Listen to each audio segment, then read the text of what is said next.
It's hard to describe how blessed and honored I feel to be back home in Michigan State. My dream was to come back here and be the head coach. That was my dream. Lombardi down the sideline.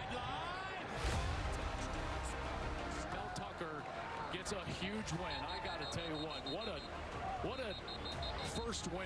Without further ado, at this point, I would be continuing my football and academic career at the University of Michigan. I saw my son's spirit just lift once we got to U of M's campus. This is it. This is where he's going to be. Go Blue! I'm not sure what the future may hold. As I do know right now, I will be committed to Michigan State University. An outright Big Ten championship as the head coach at Michigan. I will never forget this day right here. Always be remembered as something special. It almost felt like they didn't want it to happen, but we stayed confident and we stayed working, and it came to fruition, and I mean, we're champions now.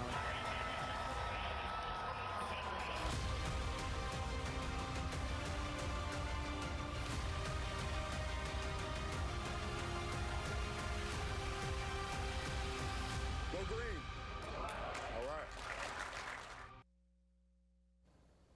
You'll often hear people refer to 2020 as a year unlike any other we've ever seen, and it's 100% true. If you peek back at the year, there were so many firsts, and while some of them we will never want to relive again, there were others that were filled with tremendous triumph and, as a result, made a significant impact on the Mid-Michigan sports community. It's why we're dedicating the next hour to reliving those moments, and it would be remiss of us to not begin this year in review with the day Mark Dantonio decided that it was time to move on to the next journey in his life. Every February since 2007, he would reset Michigan State's football program for the challenges that may lie ahead in the upcoming year. But after much reflection, discussion, and prayer with his family, it was the year 2020 where he felt he needed to step away from coaching. And on February 4th, he announced his retirement after 13 seasons at the helm.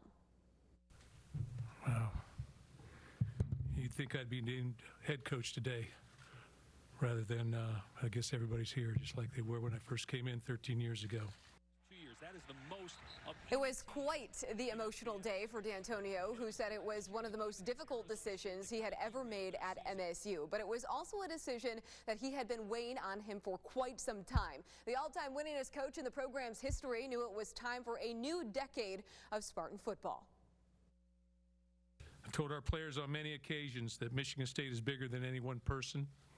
It's the program that's so important. Someday there will be someone else here talking to you from this podium.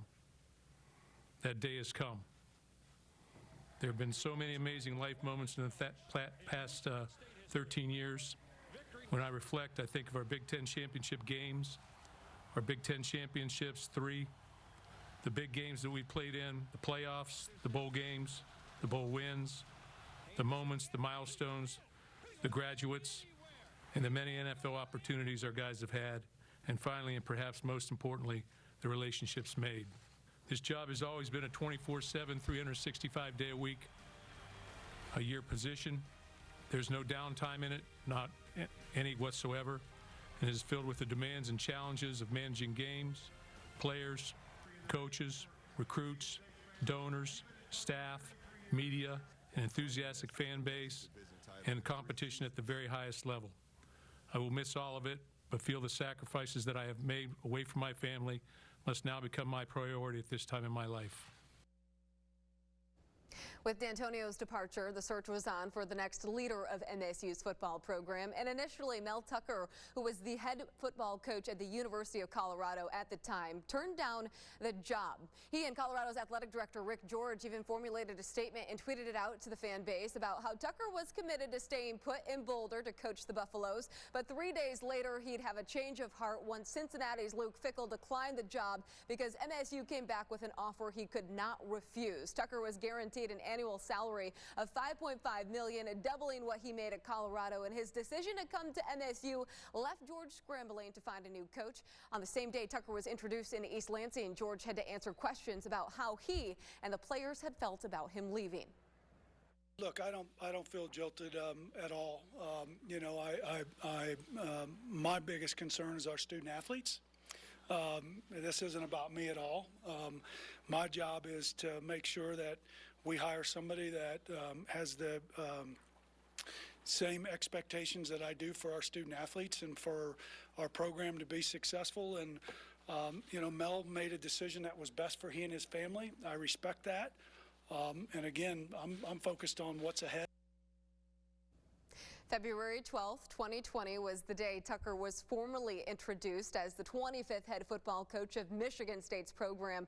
And what an eventful day that was for him and his family. The Gilbert Pavilion inside of the Breslin Center was packed with band members, cheerleaders, current players, and other MSU coaches because this was, of course, before COVID-19. And when Tucker stepped up to the podium at his introductory press conference, he mentioned how happy he was to return to his Midwest roots. Over the past 12 hours has been overwhelming. It was meeting Mel in person that convinced me he was the right person for the job. His energy, his drive, his preparation, his commitment to excellence all showed through almost immediately. Well, among the other Spartan coaches who were in attendance that day to see Tucker get formally introduced was MSU men's basketball coach Tom Izzo and his wife Lupe, which should come as no surprise. Izzo has always been a big picture guy and overall wants to make the athletic department better as a whole, not just his Spartan basketball program, because he knows how beneficial it can be to a university when its football and basketball programs are competing for championships at the same time, like he and D'Antonio did in 2015. I was here, and that's why I kind of told him, because we both got some work to do, I was here during a Final Four in football and a Final Four in basketball. That doesn't happen at many schools in the country. And I think Coach D and I, and Coach Saban, when he was here, we always had the dream of bringing a national championship in each sport here. We worked together, we recruited together, we did things together. Those expectations haven't changed for me. Now having another guy that I think has some ties of some friends that I have in this profession, Coach D, Coach Saban, Barry Alvarez, Coach Tressel. I tell you now, I had Coach Judd, and I loved every minute of it. But if you look at the lineage of what he's come from, those are not only all successful coaches, but they're all driven coaches. And I think who you hang with is who you are. And he's hung with the right people. Izzo could be another step closer to winning his second national title based upon the recruits he was able to snag over the summer, and we like to refer to it as the Bates effect. It's our second shining moment of the 2020 sports year, and when we return, we're going to relive those wild couple of weeks for Izzo after Amani Bates decided to nationally proclaim he wanted to be a Spartan. Stay with us. I'm not sure what the future may hold, but as I do know right now, I will be committed to Michigan State University.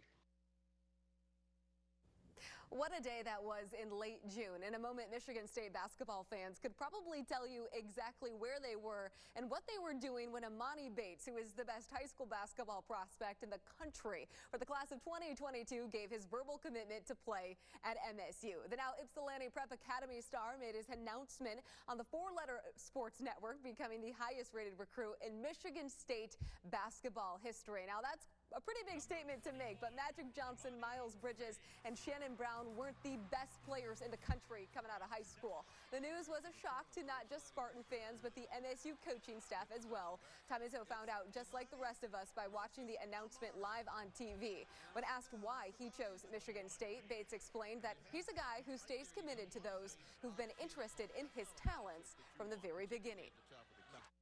They've been showing love to me since I was, in 7th grade. And, they've been recruiting me hard since then. So I just know they're showing that they love is genuine.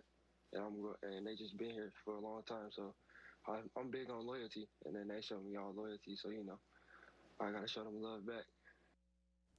Now, the reason why we're referring to this as the Bates effect is because 8 days after Amani gave his verbal pledge to the Spartans, another 5-star shooting guard by the name of Max Christie from Rolling Meadows High near Chicago came forward and announced he too would be committing to Michigan State. It was July 7th when Christie made his pledge to MSU during a live Twitter interview with Andy Katz. And the 6'6" shooting guard is the best player at his position for the class of 2021. Christie had a slew of coaches in schools vying for his talents, and even though he told us he knew Michigan State was the place for him when he was in East Lansing for his official visit in March, which would have been before Bates' commitment, don't think for a second the idea of playing alongside Amani didn't cross his mind. Christie was at the Breslin when the Spartans beat Ohio State for their 3rd Big Ten title in 3 years, and he said that moment solidified it for him. The place is electric. I mean, the fan base that Michigan State has going, it's amazing, and it's something that I definitely would want to be a part of, and I would want that many people, rooting for me. And when I went there, it was a surreal feeling. I loved it. In some conversations that you've had with Coach Izzo throughout all of this, what would be one of the most memorable conversations you had with him? When I called him, he would always tell me that, I was his guy. I was the guy that he really wanted for a very long time, and I was someone that he needed in order to take Michigan State to a new level. And it just kind of felt crazy hearing that from Coach Izzo, of everybody, one of the greatest college coaches of all time. Just being able to hear from him, especially that I was the guy that he needed, it just meant a lot. After Christie committed, Farmington High School's Jaden Akins became the final recruit of the summer to announce his commitment to the Spartans, and he did it via his Twitter and Instagram pages in early August. Akins is a 4-star recruit and is listed as the 10th best point guard in the country for the class of 2021, picking MSU over Michigan, DePaul, Florida, Northwestern, and Mississippi State. So Izzo's monster summer of recruiting is one of the things that kept Michigan State fans somewhat sane, and honestly even kept him sane during a very challenging year. The Breslin Center was certainly buzzing this summer, and our Ian Kress joins us now because this was an exciting time for Izzo in his career, right, Ian? Oh, you got that right, Audrey. With the way the sports world was shut down last year due to the pandemic, receiving commitments from Max Christie, Jaden Akins, and Pierre Brooks was like Christmas morning for Izzo and Michigan State. And what's even better is that the 3 of them have already formed a relationship prior to coming to East Lansing. And I greatly appreciate them for believing in my abilities. With that being said, I'll be attending. Where will you attend college in the fall of 2021? I would like to announce that in the fall of 2021, I will be continuing my academic and athletic career at Michigan State University. Michigan State, Coach Izzo, his staff, and my future teammates. Michigan State University. Go Green. The rich just kept getting richer. When it seemed as if there was nothing going right in 2020, the Michigan State basketball program gave Spartan fans a lot to cheer about when Tom Izzo landed 5-star recruit Max Christie, 4-star recruits Pierre Brooks II, and Jaden Akins, all in the class of 2021. It was an exciting time because we had just been through, just think of that year, Cash loses his brother. We don't get to play in the NCAA tournament or Big Ten. The pandemic was at a high level, in May and June. And it was like a breath of fresh air. And one thing about this program is people get excited, Magic's tweeting out something, and this guy's doing something, and Draymond's calling. Brooks, who just won a state title at Detroit Douglas, was the first to commit to MSU back on April 22nd. Christie, who's rated by 24/7 Sports as the top shooting guard in the class of 2021, played his high school ball for Rolling Meadows in Chicago and committed to Izzo on July 7th. Akins announced his commitment on August 13th after playing 3 seasons at Farmington High School and before finishing out his high school career at Sunrise Christian Academy. And while all 3 have taken their own paths, all 3 will be bringing the same thing to East Lansing. I think they're 3 guys that love and live the game. They're always in the gym working out. I called Jaden last night. He was in the gym working out. And Pierre, he sends me video all the time. And Max, did an unbelievable job. He's got a younger brother, and those two guys work out all the time. They're all really good students. I don't mean good students, I mean really good. In fact, to the point where I said, we can't sign these guys. A player can't be smarter than the head coach. And I think all three of these guys are better students than I was. I think we can be a great trio coming in. I think everybody that's coming in has a great chance to play right away. Max is McDonald's All-American, great player, and Jaden is just got done doing this thing at Sunrise Christian. So just having those guys on our team is a great asset. All three members of this 2021 class ranked top 15 in their position, and that is something that hasn't happened to an Izzo recruiting class since Miles Bridges, Joshua Langford, Cassius Winston, and Nick Ward arrived in 2017, all of whom went on to score 1,000 points in their career. Bridges! Boy, he's fitting in at the collegiate level just fine. Me, Jaden, and Max are real cool, and like me and Jaden played on the same AAU team, so we've always been pretty cool. And me and Max, we went to an elite camp together, and we've been cool ever since. We've got the perfect mix of good student, good player that loves and lives the game and loves and lives the academic part. So if it all comes true, because you never know till you get them, I think these guys have a chance to have great careers and will be great additions, especially at the position where we need some help.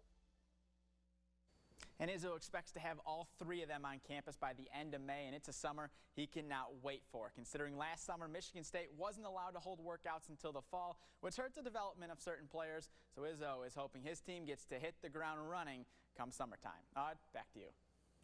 Yeah, absolutely, Ian. Thank you so much. And speaking of recruits, but of the football variety, if you remember, East Lansing's Andrell Anthony had a major decision to make this year. There were so many schools vying for the three-star wide receiver and his talents. And when we come back, we're going to relive that day in July when he decided to slip on the maize and blue cap. We'll see you soon.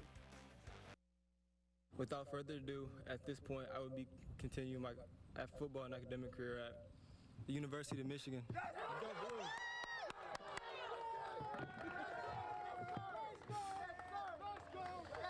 Go Blue! Go Blue!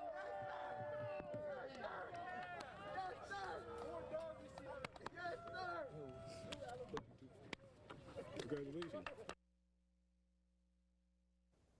East Lansing's Andrell Anthony Jr. was one of the most sought-after football recruits to come out of the mid-Michigan area in a decade. So when he decided to make his verbal pledge to Jim Harbaugh and the Michigan Wolverines on the football field at his high school this summer, it had to make the cut as one of the top 6 moments of 2020. With his family by his side, Andrell was finally able to take a deep breath and soak it all in. And going into the day, he had narrowed it down to 4 schools from an original list of 30. But here's what made the Wolverines stand out above Michigan State, Penn State, and Notre Dame.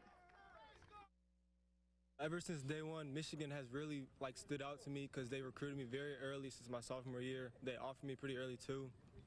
I've always been a main priority for them. And I mean, whenever I go there, it feels like home. I love it every time I go. It's just amazing. They use a lot of receivers. I mean, they speed and space, so I mean, that's the main thing for them. They pass the ball a lot. I mean, they spread the ball around a lot. I mean, running routes, just everything. Bringing to the table, being a playmaker, just being able to play. What made Anthony's decision to play at Michigan so enthralling was the fact that Michigan State was considered to be the heavy favorite just a week before. So what made him have a change of heart? We could sit at the table all day and kind of go through pros and cons and where you needed, what do you see here, what do you see there. But really, seriously, I saw my son's spirit just lift once we got to U of M's campus. The smile on his face and just his whole aura was totally different. And we knew, I told my husband, I go, this is what, before Andrell had even told, we walked around, he was very engaged, he wanted to do this and that. And again, just his whole aura was totally different. And I said, this is it. This is where he's going to be. We went to the business center because he wants to take business, and walk around there, and he got a good vibe from it. Yeah. So I mean, when he smiled, I smiled. If he like it, I like it. Narrowing his choices down from 30 schools to then 10 schools and then being able to pick the one between his final four was a tough thing to do for Anthony. And when we spoke to Trojans coach Bill Farraco on that day in July, following his announcement, Farraco shared with us some of the advice he gave Anthony when it came to choosing the right school for him. My only advice to him was, where do you want to spend the next 4 or 5 years of your life? And it's not only where, but it's with whom do you want to spend it? The second thing I told him is, where do you see yourself walking to class on a daily basis? The third thing, it doesn't happen as much as it used to, but where might you see yourself in being engaged with people who aren't student athletes to get a broader perspective of things? And then finally, wherever you go, you're going to have to compete your fanny off. He'll be a great teammate as he is here. And he's not afraid to work. So the Big House is now Anthony's new home, and it's also a place where Mel Tucker made quite a memory in 2020. It's one that he's going to remember for the rest of his life, and not just because it was his very first win at the helm of the Spartans program. What a day this was in Ann Arbor back in October, and it is another one of our shining moments. We'll be back. I'm here to do a job and to lead, and I believe that the state fans and the former players and everyone, deserve, the brand of football that we were able to show out there today, which was tough, physical, hard-nosed football, team game, unselfish play, guys playing together, guys playing for each other, and playing for the name on the front of the jersey and not playing just for the name on the back of the jersey. On October 31st of 2020, Mel Tucker and Michigan State's football team came out and spooked number 13 Michigan. How fitting on Halloween, right? The Spartans came into their annual rivalry showdown with the Wolverines as a heavy underdog, but it didn't matter because former quarterback Rocky Lombardi decided to come out and have a career day at the Big House by throwing for 323 yards. And this game is also where MSU introduced the world to then freshman wideout Ricky White. It all worked for the Spartans that day as they stunned Michigan 27-24. I know we're 3 touchdown underdogs, but everybody on this team knew going into the game that we had a chance and we had a good chance. So that was part of the reason why we played with so much confidence and ended up getting the win. But Ricky's a player. We got dogs all over the field. I mean, people making plays left and right. So today was Ricky's day, but who knows? Tomorrow can be somebody else. We got a bunch of playmakers. You're gonna have to cover all of them. We were not surprised by what we saw out there, and the guys that were, when you see a guy like Ricky White go out there and maybe set a freshman record, he makes plays in practice, and so and we just want to take it from practice to the game. All week I had Rocky in my ear. We're going to put up points. You guys better be ready, because it's going to come down to a point where you guys need to make a stop, or we got to drive the ball the length of the field. Whatever happens, we're going to be ready. And we had each other's back today. It was no ifs, ands, or buts about it. We played for each other, and we got the job done. This win over Michigan was Tucker's very first as the Spartans head coach. And what made it even sweeter for him, the program, and the fan base is the fact that it came against Michigan. It's one of the biggest moments in recent history for MSU's football program, so of course it deserves some more reflection. And our Nick Mantis was able to chat with Tucker on what this win meant to him and the Spartan faithful. Nick? Well, Odd, it was one of those moments throughout 2020 that we look back on and can't believe it actually happened. If we remember, the Michigan Wolverines were ranked 13th in the country, coming off a beatdown of Minnesota, while the Spartans were coming off their first loss to Rutgers since 2004. But as Coach Tucker shared with us, when you got a rivalry game with the Paul Bunyan Trophy as your reward, anything is possible.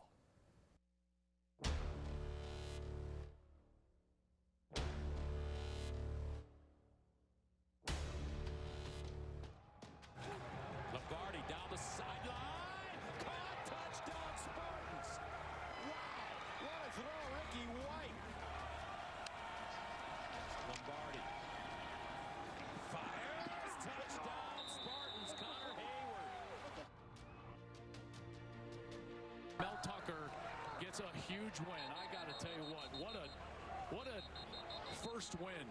Okay, this was a total team effort. We talk about being out physical the opponent. We did that. Yes, sir. Yes, sir. Yes, sir.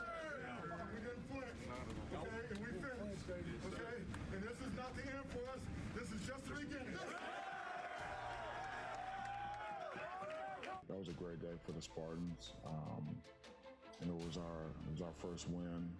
You know, we're on the road, and it's a rivalry game, and anytime that you can win a rivalry game, I think it's very, very positive for your program, for the players, you know, for the coaches, for everyone involved, for the fans especially.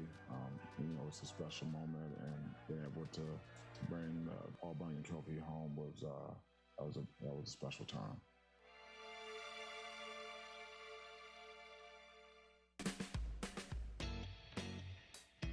As Mel Tucker goes to work on building the 2021 team, a walk to his office now includes saying hi to Paul Bunyan. Paul, there he is, my man Paul, right where he belongs. It's a good feeling, and it's a reminder that there's not a day that goes by that matchup doesn't come up. You know, it's not talked about, and so that's what rivalry games are all about. You know, it's 365 days a year, man. But we embrace it, and that's what makes college football great. Speaking of greatness, Mel Tucker is the first head coach since Nick Saban to win his debut against the Maize and Blue.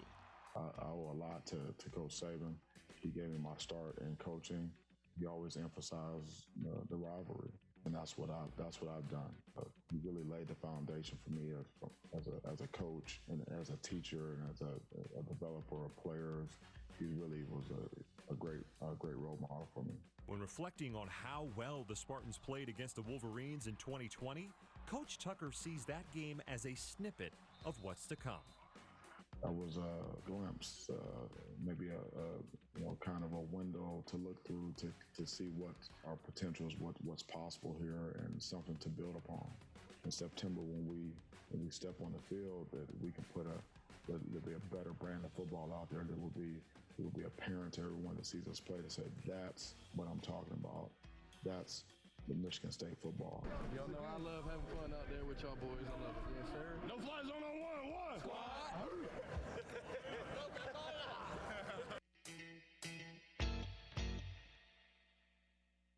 Now we asked Coach Tucker if he thinks that Paul Bunyan is going to stay in East Lansing after this upcoming rivalry game. He didn't want to make a prediction, but all he can say is that it's all about the preparation. Odd? Yeah, he's not going to bite on that one, Nick. Thank you. And the football moments do not stop here. We need to take one more quick timeout, but when we come back, we're going to reminisce on a season that will forever be remembered in Panther country. DeWitt's football run to the state championship was a historic one, and two members from its title squad are going to join me in studio in just a bit. I don't even know how to react right now. It's just, we did it for the teams behind us, the teams before us, the teams after us, and most importantly, we did it for ourselves. We knew going into it what was at stake, battled through all the adversity this year, and I'm just so happy that we came out with a win.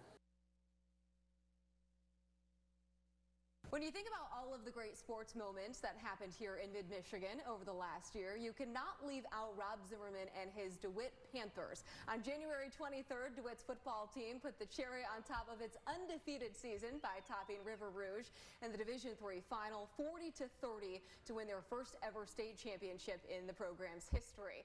It's why Coach Zimmerman and senior running back Andrew Debry are here with me now. We're just kind of chilling on the couch, you know, this brand new couch of ours. So thanks for being with us and coming into the studio to do this.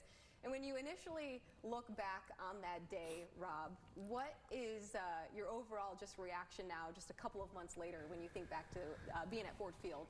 It's just an unbelievable experience. You know, obviously it was unlike any other season with everything that all the high school football teams had to go through with the playoffs. And I was just so happy and so proud of these guys because, as I've said many times, we just had such a great group of kids, and to see them earn that state championship was just an unbelievable feeling for them to have that opportunity to take that trophy home. The one thing too that I thought was always so interesting is that when would come out to practice, and I remember coming out early in the summer, and you were mentioning, you guys were going through your social distancing with your masks on, but still getting your workouts in, and you had mentioned how this team is special.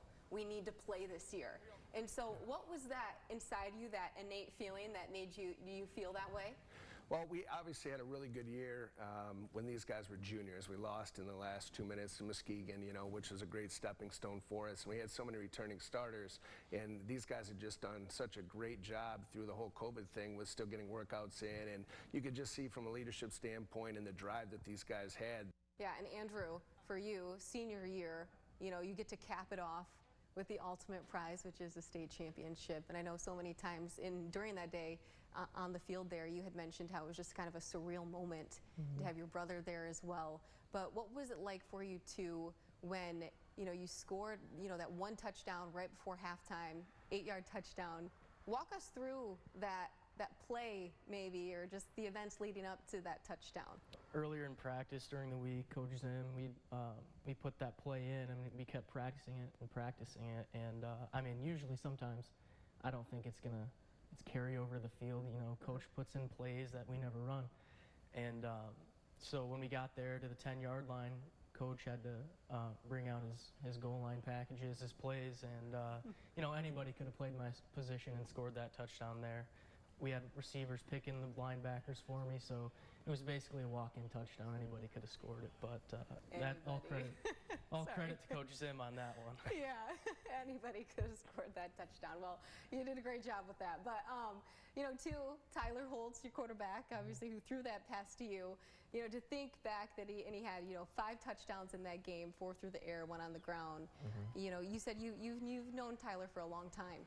Yeah, he's been my neighbor for forever. We've lived in the same neighborhood, and throughout COVID, he had his own gym in his garage, and we'd walk over, my brother and I, and we'd lift. Sometimes it was discouraging. We'd want to be with the guys. We'd want to lift with the team, but it's nice having him right there with my brother, and a couple other players from around our neighborhood would come, and we'd lift, and we'd stay on it no matter what happened with all the shutdowns and everything. We stayed passionate about it, so I think that was really good for us. Yeah, because it was a long season. I mean, it really dragged out versus in years past. Oh, no question. That break that we had to take before the last round of the playoffs, I think they said we were off 81 days. And for us to not have a regional final and Muskegon to have one, and then to have to play Muskegon in the semis, was definitely a huge challenge for us, and just another great example of the focus of these guys to not have a game like everybody else did in the regional finals and still be ready to go and beat a team the caliber of Muskegon. Just says so much about how driven these guys were. The athleticism that this team had. For you, in all the years that you've played at DeWitt, where does the athleticism rank?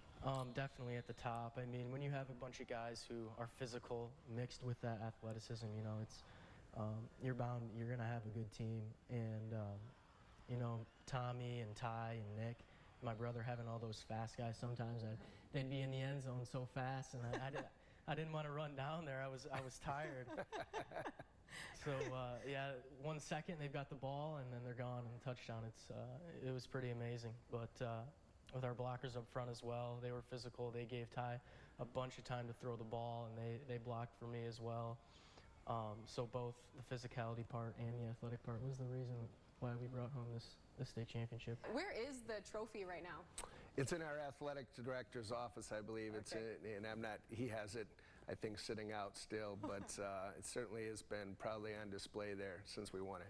Rob, this also too very special and was emotional for you that day at Ford Field, just because this is a championship that you have been chasing for your whole career at DeWitt, and so to be able, with the emotions, 3 months later still, if you can reflect upon that. Yeah, it's just obviously it was a great day and one that I'll cherish forever, having that opportunity to win the state championship, but also for all the players that have worked so hard for such a long period of time, that we're so close, to have so much pride in the program. There's so many guys that were right there and have given their heart and soul to DeWitt football, and were so supportive of us prior to the game and then after the game, all the comments, and it's just a great feeling knowing that you have so many guys that have played for you that care so much still.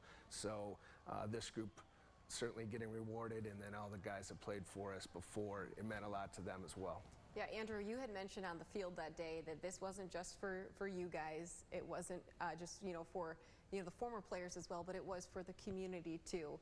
And so what's it like as you bop around town, these last couple of months, and, you guys have won that state championship? Yeah, you definitely walk with your head high, your chest out. And, we all have this, the merchandise for the state championship. It's a good feeling to know. And I mean, our community is so supportive of us. You'll get good jobs. You'll see other people that you've never seen in your entire life repping DeWitt football in their clothing. And, Coach Zim sometimes before games, he'd pull out his phone and he'd say, hey, we got a text from this guy who played for us however many years ago saying, good luck to you. And even our coach, Coach Braska, who played for us when they went to the Silverdome and lost. So it's nice to be able to finally get that done because, DeWitt football and this program has deserved it for a really long time. Is your guys' picture up at Relly's yet or anything like that? I'm not sure. We do have our new banner up in the weight room. We have all of our semifinal and final appearances. We have banners up in the weight room for those, and this one is certainly more special because it's our first state championship, and that came in maybe 3 weeks ago, and it's up already, so that's pretty exciting. Yeah, well, such a historic season, such an incredible moment. Obviously, it's one of our 6 shining moments because of just how important it was, not for just you guys, but your whole community in general. And so thanks for coming in yet again. And we're going to take a quick break, but when we come back, we're going to relive one more moment, but it doesn't have to do with football. We're going to take you to the hardwood. Some say, and I agree, that it's the toughest conference in college basketball, night in and night out. And, we always going to get every team's best, just like they're going to get our best. And we were fortunate enough to win a Big Ten championship during a regular season. It's hard doing that. It's so hard. And I remember as a player, it was very hard for us. And so to do it this year, it's a beautiful moment, and we're going to really enjoy it. Prior to this past season, it had been 7 years since the Michigan men's basketball team could call itself the Kings of the Big Ten Conference. But on March 4th, it all magically came together for Juwan Howard and his Wolverines, and at the expense of their biggest rival. If you remember, the Spartans and Wolverines closed out the regular season with back-to-back games that were only 3 days apart. But it was the first meeting at the Chrysler Center that would mean the most for Howard and his crew. A win, and they would clinch the Big Ten regular season title outright. And that is exactly what they did. 69-50 the final, backed by Franz Wagner's 19 points. And freshman Hunter Dickinson went on to add 14. When Howard took the job at Michigan 2 years ago, many questioned how good he would be since he had never been a head coach before coming back to his alma mater. And in his second season, he was able to capture the crown. It's also why Isaiah Livers took his name out of the NBA draft and came back for his senior season. This was definitely on my checklist of returning back to Ann Arbor, was to get it outright. And we worked very hard. We talked about it, put it through action. I'm just proud of our guys. And like you said, we still got a journey ahead of us. Obviously, I've never played against them, but I know it's a big rivalry. Coach showed us a video of Draymond Green. He's a big talker, and he was just saying like how he, wish we would never win a game ever. You know what I mean? And that just shows how competitive this matchup is. And for us to do this on our home court and then get to celebrate senior night and to celebrate a big and regular season championship, it was a blessing. I was joking with everybody at the start of this year, seeing his gray hair when he came back for his second year. But just to see a smile on his face, he's a high character dude. He treats everybody like family. So to be able to see someone like that succeed when a lot of people doubted him. He put his name up there, and it's just fun. It's fun to play for Juwan, and he's a great guy. So I'm happy for him. Yeah, he's out there dancing on the floor. Well, it was the season for the record books and, of course, one of the 6 shining moments of the year. And with all of the success Michigan had this season, Howard not only was named the Big Ten Coach of the Year, but the Associated Press tabbed him as the National Coach of the Year. And we'll be back shortly. Without question, 2020 was a challenging year, but throughout all of the trials and tribulations, those were the bright spots. And from all of us here at WLNS, we can't wait to see how our Mid-Michigan athletes, coaches, and teams will shine in the year to come. Have a great night. Ever since day one, Michigan has really stood out to me because they recruited me very early since my sophomore year. Whenever I go there, it feels like home. I love it every time I go. It's just amazing. It just felt like it was, a place that I was needed and a place that I wanted to go to. There was no doubt in their minds pre-game that they were going to win this game. This is where it all started for me, and it's a special place. There's very few jobs like this in football. Set up the screen. He has Hayward. Touchdown, Michigan State. And that's it. 27-24 the final. Everything you want is on the other side of hard. An outright Big Ten championship as the head coach at Michigan. We worked very hard. We talked about it, put it through action. I'm just proud of our guys. It means a lot. These kids deserve it. They work so hard.